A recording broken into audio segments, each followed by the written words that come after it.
Today being the 25th of November, it is the start of the 10 days or 16 days rather with regards to activism against gender-based violence.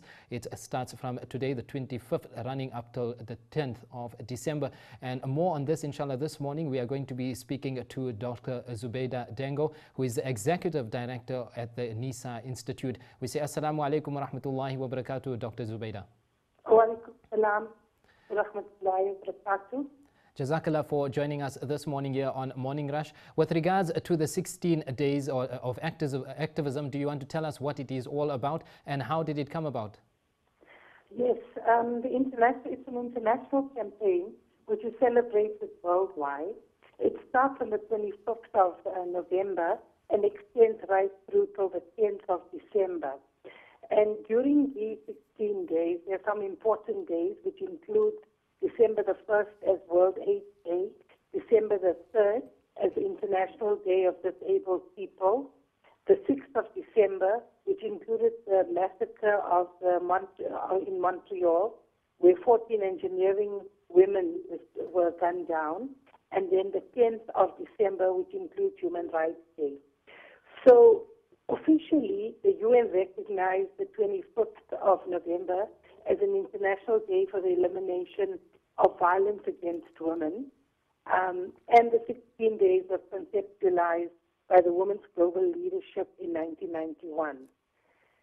So this has been celebrated now in South Africa from 1993 by the NGOs, and the government started being involved in 1997. Dr. Zubeda, looking at the elimination of violence against women, then how does one define what is violence against women? Well, violence against women, it's a systematic and widespread human rights violation. It's rooted in gendered social structures rather than an individual random act. It cuts across age, socioeconomic, educational, and geographic boundaries.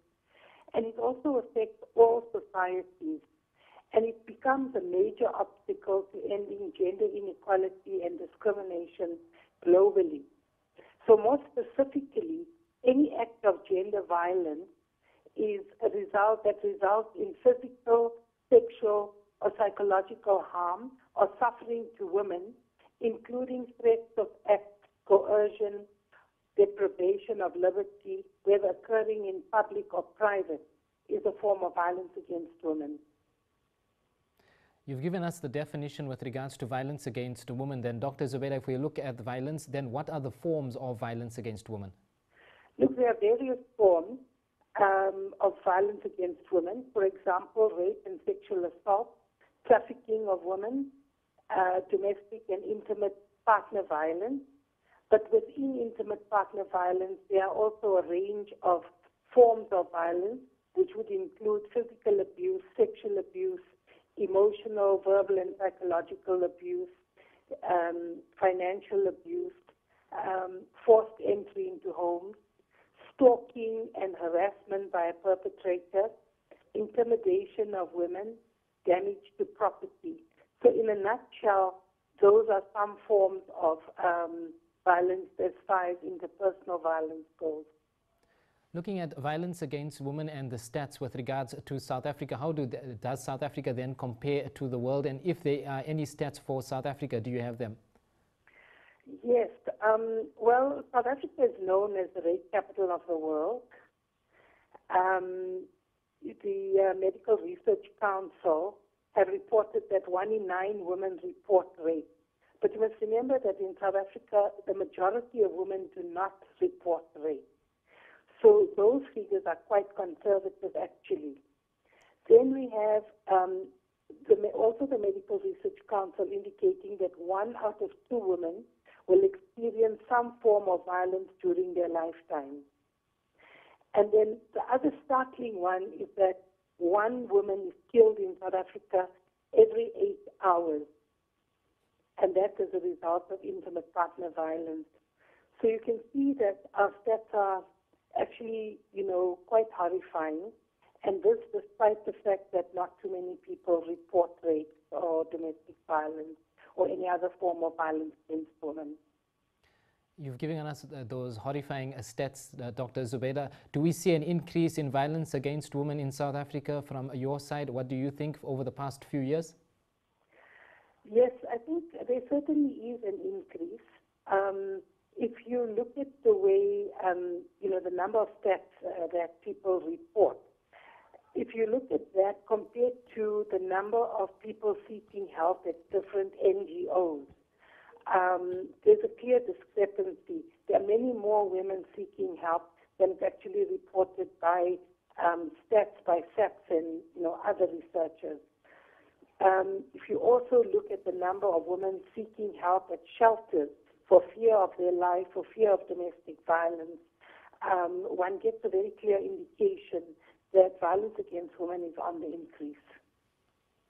Talking about women seeking help from different NGOs, Dr. Dangor, then what type of services are offered to people who have been abused or women that have been abused?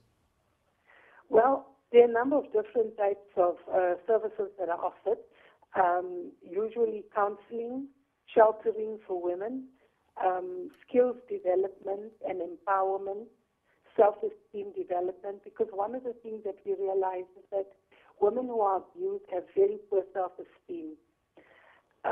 Awareness raising, and then also things like karate as a way of self-help. Then we have what we call this awareness, but as far as awareness goes, if it's a once-off discrete event, it doesn't really achieve the desired impact. We need to have ongoing and a more sustained type of awareness which can lead to changes in people's mindset. Talking about awareness then, what do you feel? Do you think there is enough awareness being done to highlight this problem? Look, I think there is a lot of awareness being done, but I think that the awareness is quite clearly not matched with the number of services that are required for abused women across the country. And with regards to abused women, who do they then contact, or how does one get help? Okay, so I have a number here, which is the National Stop Gender Violence Hotline, which is 0800 150 150. And then I have the number for the NISA Institute for Women's Development, which is 011 854 5804 or 011 854 5930. Dr. Zubeda, before we let you go, you've made mention of those numbers and contact numbers for people who can contact, or women that have been abused can contact. With regards to confidentiality, could that be one main reason that people do not report cases? Well, I think that most of the organizations that I'm aware of, including the NISA Institute, we are very aware of the issue around confidentiality. So even if people call in, they're not required to give us their names and their details. Of course, if they come in, we will have their names and details, but those are kept completely confidential, not shared with anybody. Dr. Zubeda, one last question with regards to being the start of the 16 days of activism against gender-based violence. Any last-minute advice you want to give to our viewers of ITV? I think basically that if a woman is in a situation of any form of domestic violence or any other violence, it's important not to be quiet. She should seek help. And if she's not getting the right kind of help from one place, then she shouldn't give up. It's really critical that she continues to seek help, because there are lots of organizations that are really very willing to help out. Dr. Zubeda Dangor, Executive Director at the NISA Institute, we say Jazakallah for joining us here this morning on Morning Rush and taking us through what is the 16 days of activism against gender-based violence. We say Assalamu alaikum wa rahmatullahi wa barakatuh. Wa alaikum salam.